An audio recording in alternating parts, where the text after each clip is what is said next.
This is the story of a phone you could throw at a wall, drop down a stairwell, and run over with a car, and it would still ring. And it is the story of how the company that built that phone, the most indestructible object of your entire childhood, was killed by a single sheet of glass. Because at the turn of the millennium, Nokia sold more phones than any company on Earth. Roughly 4 out of every 10 sold anywhere on the planet. It had touch screens working in its labs. It had a tablet. Insiders say it had even sketched out an online store for little downloadable programs, years before anyone on Earth said the word app.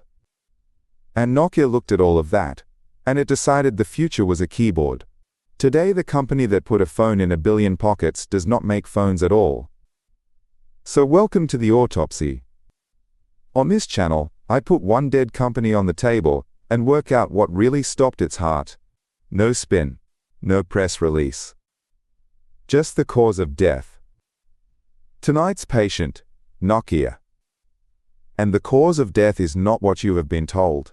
Let me take you back to the scene of the crime, which, for a lot of us, looked like the back of a school bus somewhere around 2001. If you were alive then, you did not have a smartphone. You had a Nokia. Probably a 3310. It was the size of a bar of soap. It weighed about the same as a small brick, and it was, for all practical purposes, indestructible. You dropped it, the battery popped out, you clicked it back in, and it kept working for another 6 years. The battery lasted a week. You changed the plastic covers to match your mood. You played a game called Snake, in which a snake got longer and longer until it finally ate itself. And that little tune, the Nokia tune, you know the one, was at one point played something like 1 billion times a day. That was not a company. That was the background noise of being alive. At its peak, around the year 2000, Nokia was worth about $250 billion. It was the most valuable company in all of Europe. This was a firm that had been going since 1865. It started as a paper mill in Finland, then made rubber boots, then cables, then, almost by accident, became the beating heart of the entire mobile phone industry. The Nokia 1100, a cheap little candy bar phone, sold something like 250 million units, which makes it one of the best-selling pieces of technology in human history. Full stop. Their slogan was connecting people, under a little logo of 2 hands reaching for each other. And for about a decade they meant it, and they did it, better than anyone alive. The business was simple, and it was beautiful. Build the best hardware in the world, sell an ocean of it, and run it all on their own software, an operating system called Symbian, that by the mid-2000s ran the majority of the smartphones on Earth. The version you have been sold is that Nokia was a fat, slow dinosaur that fell asleep and got caught out by the iPhone. That is too kind. The truth is worse. Nokia did not miss the touchscreen. Nokia had touchscreen phones on sale in 2004, 3 years before the iPhone. It had internet tablets. Its engineers had, by many accounts, built working prototypes of nearly everything Apple would later be praised for. The future was not a secret Nokia failed to discover. The future was sitting in Nokia's own labs, in Finland, with a Nokia logo on it. So why is it not in your pocket right now? Because when Apple walked out on that stage in 2007 and held up the iPhone, Nokia's engineers took one home, pulled it apart on a bench, and wrote a report. And on paper, on the spreadsheet, they were completely right. The battery was pathetic. It barely lasted a day. It had no physical keyboard, which every serious business user, they knew for a fact, absolutely required.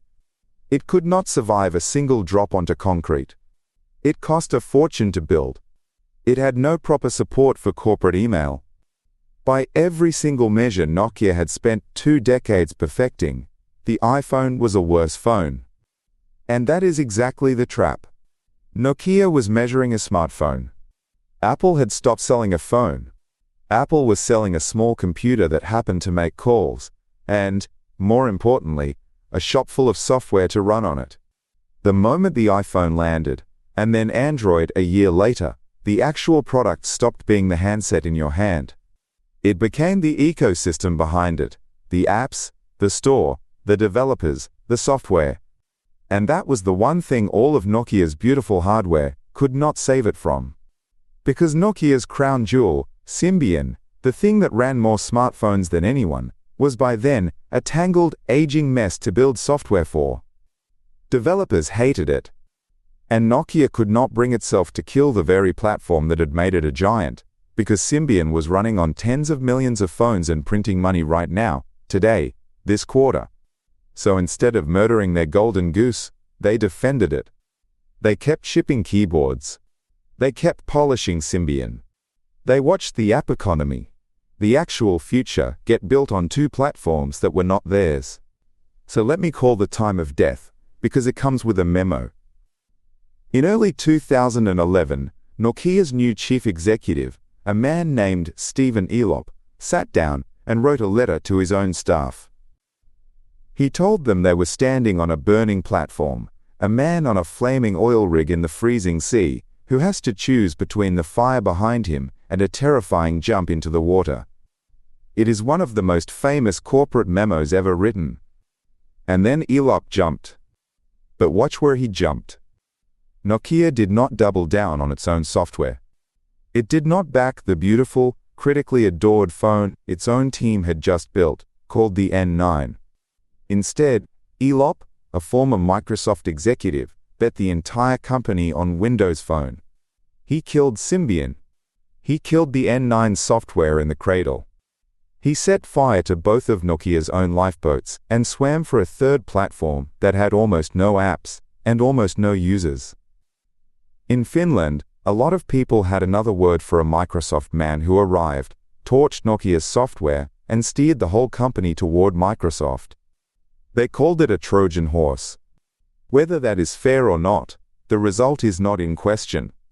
Nokia's market share fell off a cliff that you can see from space. And in September 2013, it was over. Microsoft bought Nokia's entire phone business, the hardware division that had once ruled the planet, for about $7 billion. Stephen Elop packed up and went back to Microsoft.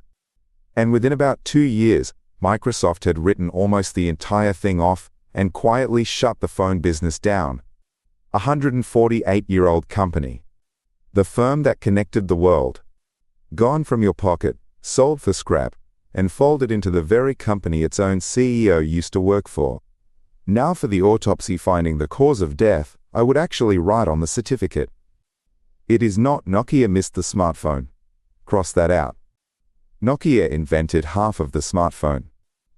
The cause of death is that Nokia owned the future, held it in its hands, and could not stop treating it like a piece of hardware.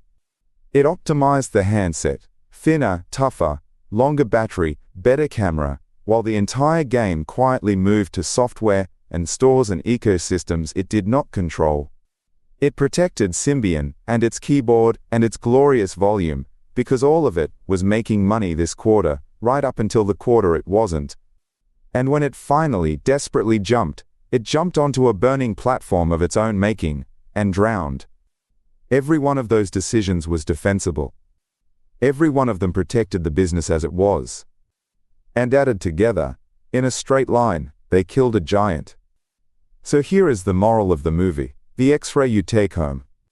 There is a snake at every dominant company, and it is the same snake from the game, the one that grows by eating, and gets so long that eventually it eats its own tail. The most successful thing you do, the hardware, the platform, the standard everyone else has to use, is the exact thing you will defend until it kills you. For Kodak, the giant we buried, it was film. For Blockbuster, it was late fees and stores. For Nokia, it was the handset itself, and the operating system underneath it. It is the same disease every single time, and it is always fatal, because a company's own success is the thing whispering in its ear to change nothing. Nokia could survive a 4-story drop, a bathtub, and your little brother. It could not survive being right about the wrong product. The Nokia tune, the one that was once played 1 billion times a day, went quiet. The two little hands, reaching for each other, finally let go. The most connected company on earth could not, in the end, connect the one dot that mattered. So that is the autopsy.